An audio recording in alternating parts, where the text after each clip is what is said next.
Welcome to Canada's podcast. This podcast is brought to you by Schneider Electric, supporting Canadian businesses with innovative energy management and automation solutions. Schneider Electric, your digital partner for sustainability and efficiency. So, Dennis, welcome to Canada's podcast.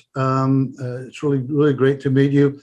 As we usually do, why don't you sort of give everyone, some kind of idea about your entrepreneurial journey to date, how it started, where it is today, and where its future might be, if you like. Yeah, excellent. Well, very nice to meet you. Thanks for having me on today. Yeah, so I cut my teeth, if you will, growing up in marketing agencies, and originally was an automotive placement. In fact, way back at Ford Motor Company was kind of where I first started in the space, and then I worked for a company called Maritz. And Maritz is a $2 billion performance improvement company that has a client list 70% of the world's Super 50. And so I've been really fortunate to have a pretty diverse role across a broad portfolio of brands. And there was a point to the entrepreneurial question where you realize that all of these agencies are based on a value exchange that's related to my labor translated into projects, or ability to mark that up, and thus the agency world. And what I found, there's sort of an aha moment where I describe you only get offered front row seats on journeys a few times in your life. And that's when I realized I wanted to pursue something more entrepreneurial, which broke the rules of you give an hour, get an hour's worth of compensation. And so that was important to me. I went on and through a headhunter was given an opportunity to start an automotive company called ZENN Motor Company. And it was an electric car company.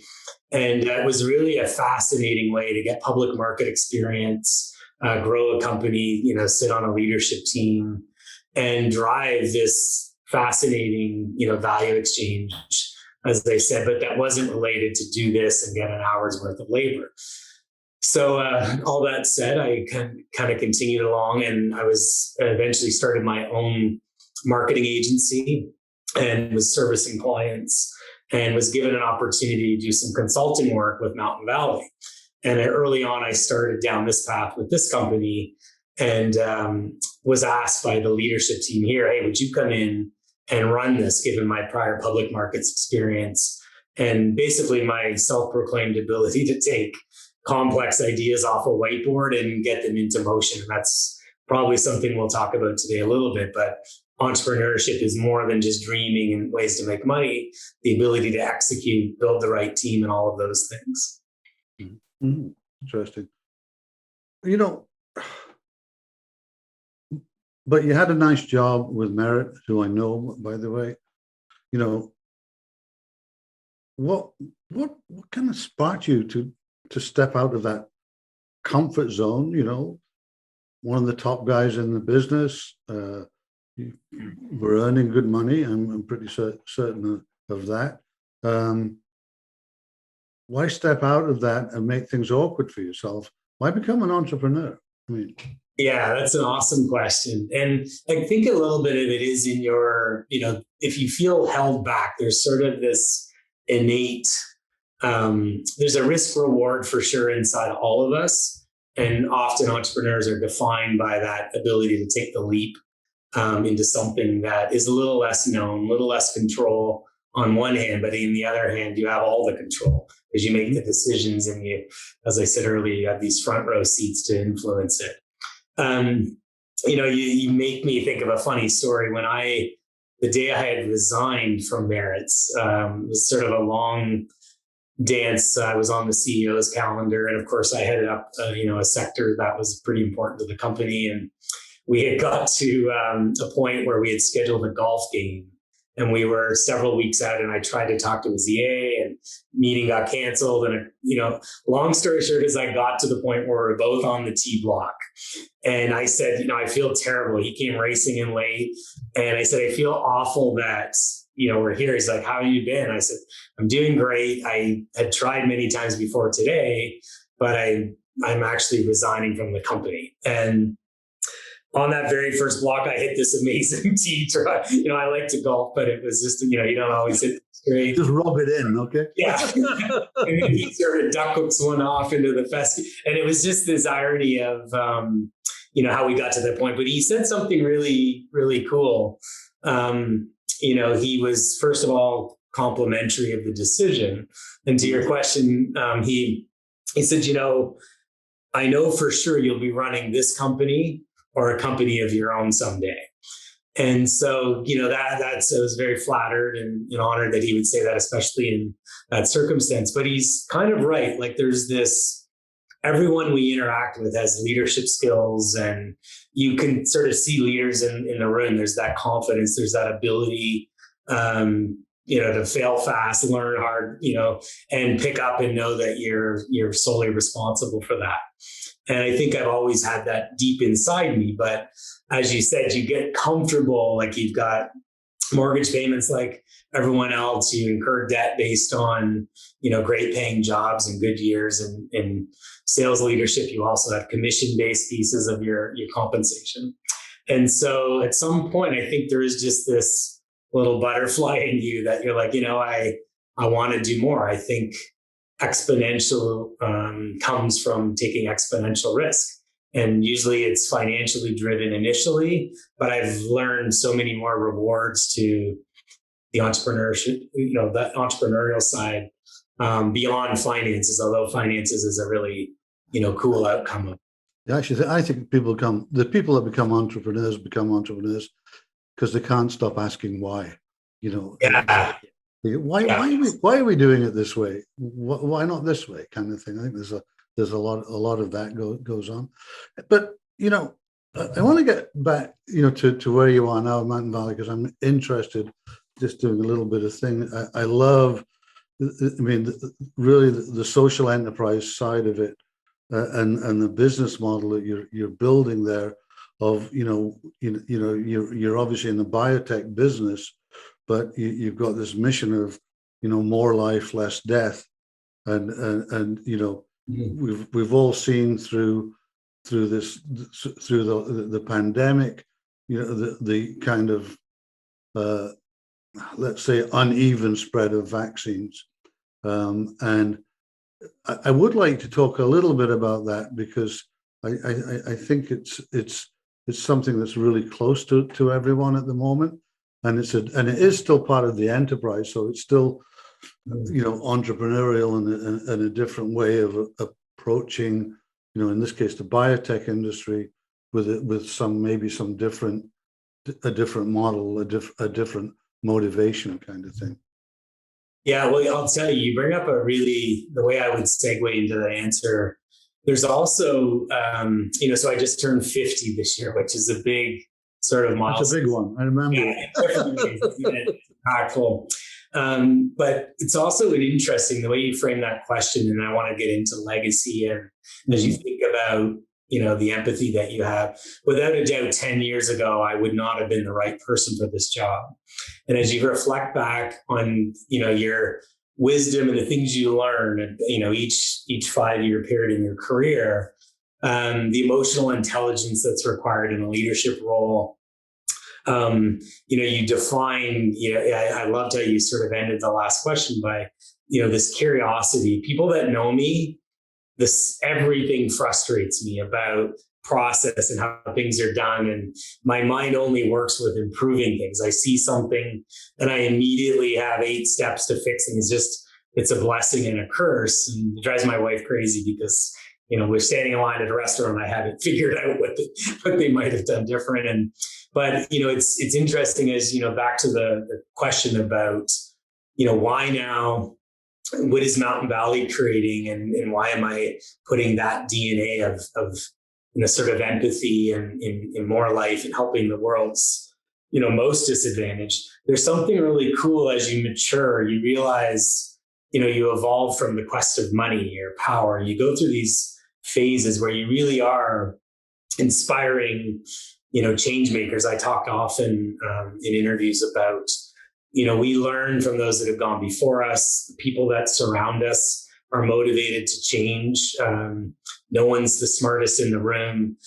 10 years ago, 20 years ago, those are much harder things to realize, that as a leader, your job is not to, solve every problem from the room. It's to bring the right talent together and create an ecosystem where they can thrive.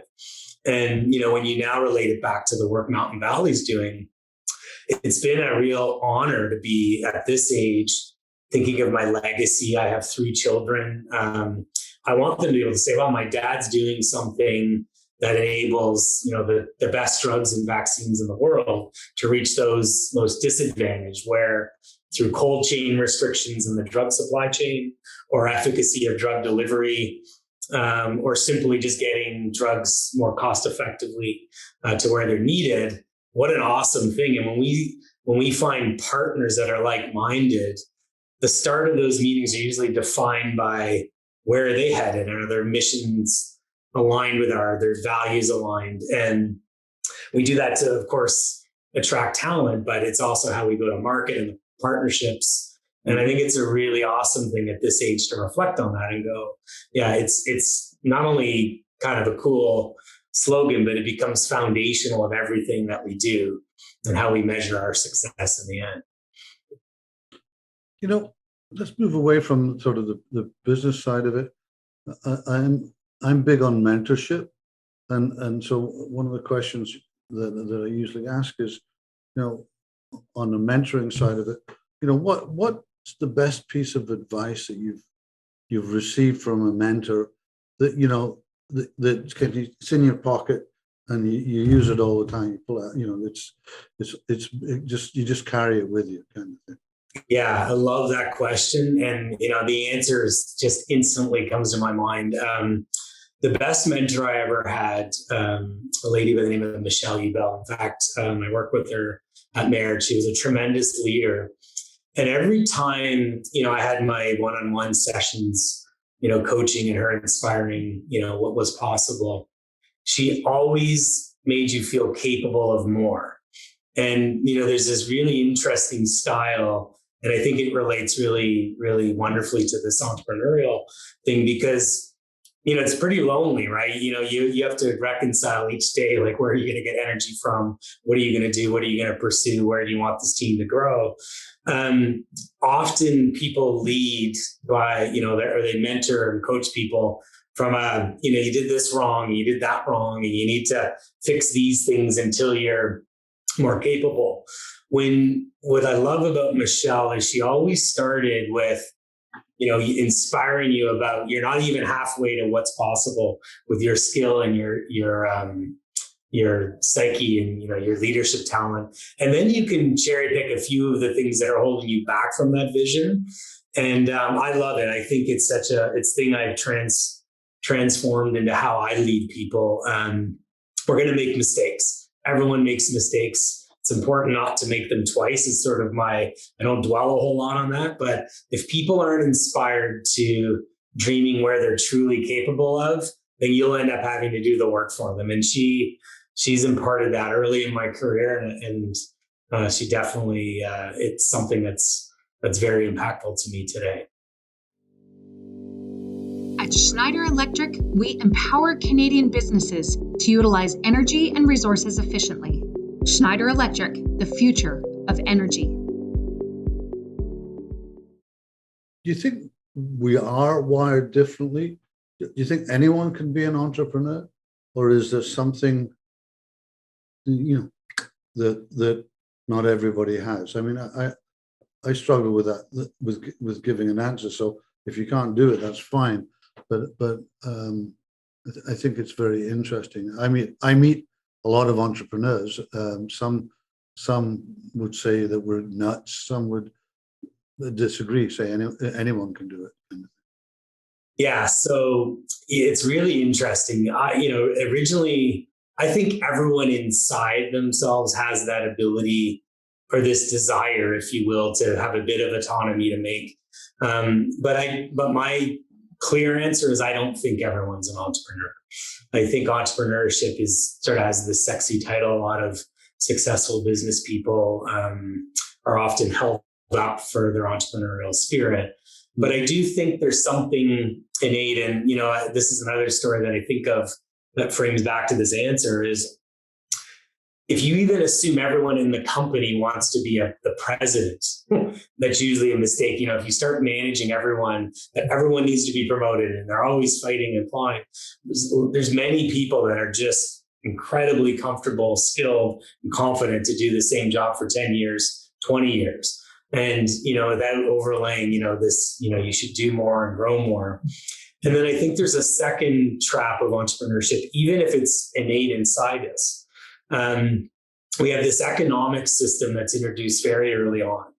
And so what I mean by that is, and it's funny, even my son's just graduating from the Ted Rogers School of Management, and we have conversations about, labor transfer, entrepreneurship in a different way. And what's really interesting, early on, we graduate, you start a job, and then immediately you start, accumulating debt.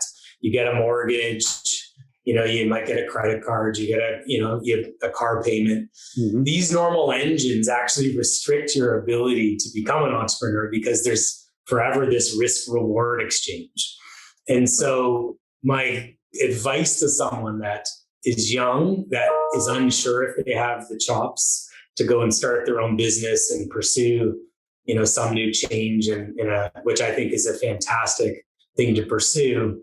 It's 20 times easier to do that before you start an economic engine that handcuffs you to, your ability. I'd way rather, if I had a do-over, have lived 5 years longer in my parents' basement and started earlier. But instead, we get drawn into this economic cycle. And so it's a little bit of a, two-part answer to that question, but I don't think everyone has it. And of those that everyone, if I classify, only half can truly start because they have the financial freedom to do it, just getting away from that kind of stuff. What books are you reading now? And what book really, has been your, one of your guides, Yeah, so it's really interesting. This kind of goes back to the legacy, and there's a few Eckhart Tolle books right now that just, again, this idea of emotional intelligence, something I've become very aware of. There's a maturity, and maybe it's just hitting this milestone age, but being incredibly intentional about understanding yourself and the way you react and your triggers. And this is was my description of, the 10 and 5-year bands in your career.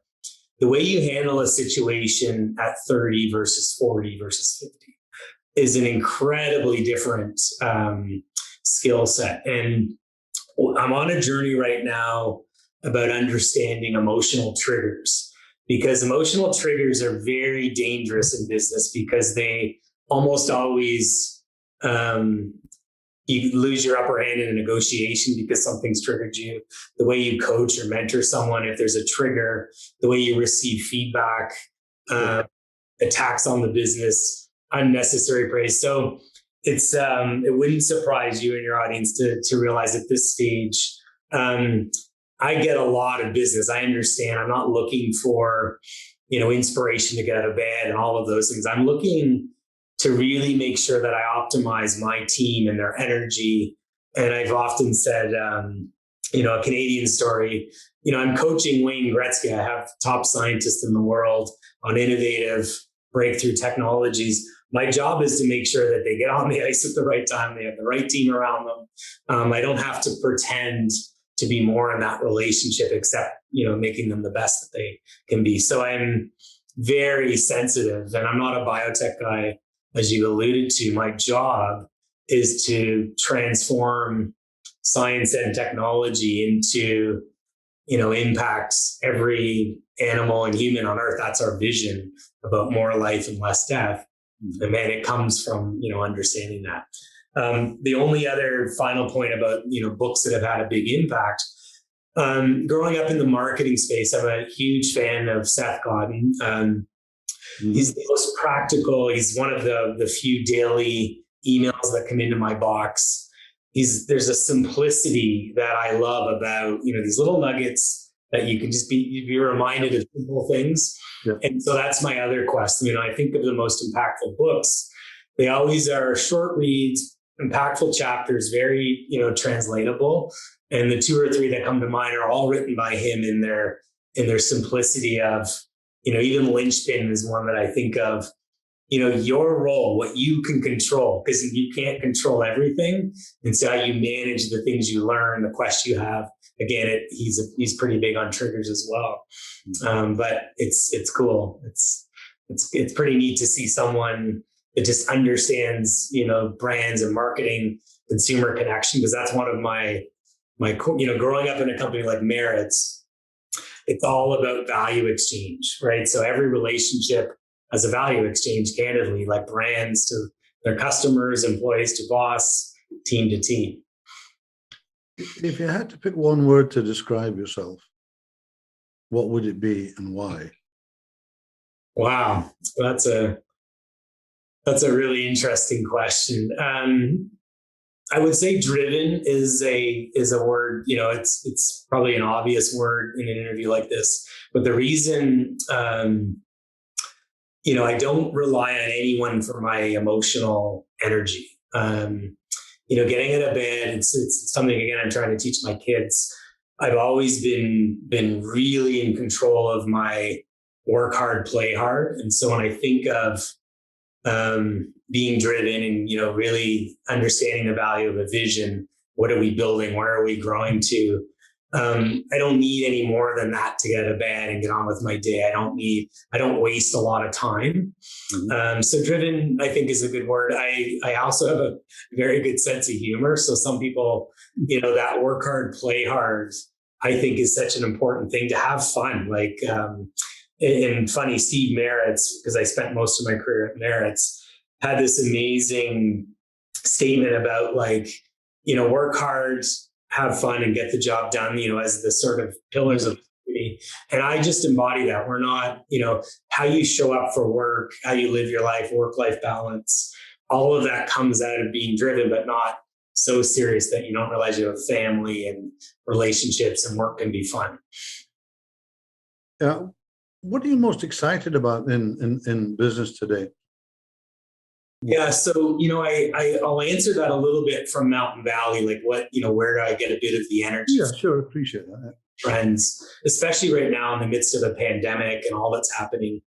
The vision, the path that we're on, and the technologies, again, we're not inventing new drugs. We're making world-class drugs and vaccines better. And so we solubilize difficult to solubilize drugs, as an example. So a soluble drug, is the holy grail in the industry. The efficacy of its ability to impact the original intent of the drug, can go up 10x. And so we do a lot of cool stuff with solubilization techniques, or taking complex molecules and, suspending them in a format that can ship outside of cold chain. And not to get technical for an entrepreneurial audience, but why is that exciting? It's like, well, for the first time, you can build a company that's not driven by profit alone. Profits will come when you do the right things. And so we're working with, eliminating cost structure. So in cold chain, people don't realize that 35 billion a year of vaccines are wasted, just trying to get from a production environment. And all of that is wasted in third world countries where 90% of them don't have the electricity infrastructure. And so I get really excited about, man, isn't it, so one of our technologies is embedding a molecule in a thin film that goes inside a vial. So you're literally just laying inside a vial, shipping that inside of a temperature band, up to, 40 degrees Celsius, and then rehydrating that vaccine locally in the market. That solves a $35 billion problem, cuts a $20 billion shipment logistic bill in half, and it gets vaccines to the people who need them the most. And so, if that doesn't excite people about what's possible with medical breakthrough and the pursuit of that, in our team, again, when I say we attract change makers, they have this incredible energy to make a difference and, pile on and share expertise. No one's guarded or trying to be the smartest. We're learning and growing. And we're forging stuff into oncology. I lost my mother-in-law a few years ago to, aggressive cancer. How cool is it to be able to get out of bed knowing we have projects that are working towards, solving the scourge of that type of disease? And so I think it's pretty cool. And that's exciting from a company standpoint and what's possible. You don't have to be a 5,000 person pharmaceutical company to solve. You just have to have the right ecosystem, to generate the pursuit of change. That's very, very interesting. One more fun thing before we call it a session. In business, specifically business, what's your favorite word or sentence that you probably said, we should stop using that, but you do anyway? Yeah, so it's an interesting, I'll answer that two ways, because I wouldn't agree with the stop using it. But the one thing I get accused of a lot here, if you talk to anyone on my team, I'm relentless about the value of time. And this is a good thing for your entrepreneurs in the audience. You can always raise capital. You'll always find money. There's a lot of ways to fund a business and create capital.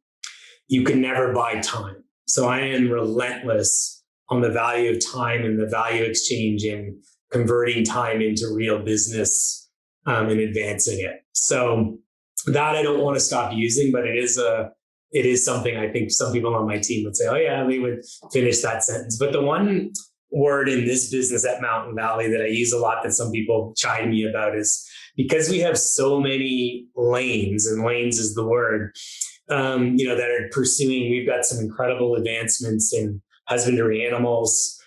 We've got incredible advancements, again, across cancer and delivery technologies and efficacy. And we work with cannabinoids and drugs and vaccines and nutraceuticals. So I often use the word lanes, and I guess I overuse it a little bit. So some people have asked me to stop using it, because I'm like, I don't know of a better word, but it's the second part of that that comes to mind, that a word that I say a lot. Dennis, it's been really terrific meeting. Really, really enjoyed the session. How can people get a hold of you? People listen, they got a question. What's the best way for them to get a hold of you? Yeah, so you can check more about our company just at mountainvalleymd.com. In there's different ways to reach out to our organization. If you wanted to reach me personally, it's Dennis, DENNIS, at mountainvalleymd.com. And yeah, I'd be happy to answer or have someone get back to your audience with whatever we can. And there's a lot of information, given we're publicly traded, about what we do, and all of that stuff's pretty accessible. Well, thanks for coming on Canada's podcast. Really good session. Thank you. Yeah, thanks, Philip. Really nice to meet you, and appreciate your time. This podcast is brought to you by Schneider Electric, supporting Canadian businesses with innovative energy management and automation solutions. Schneider Electric, your digital partner for sustainability and efficiency.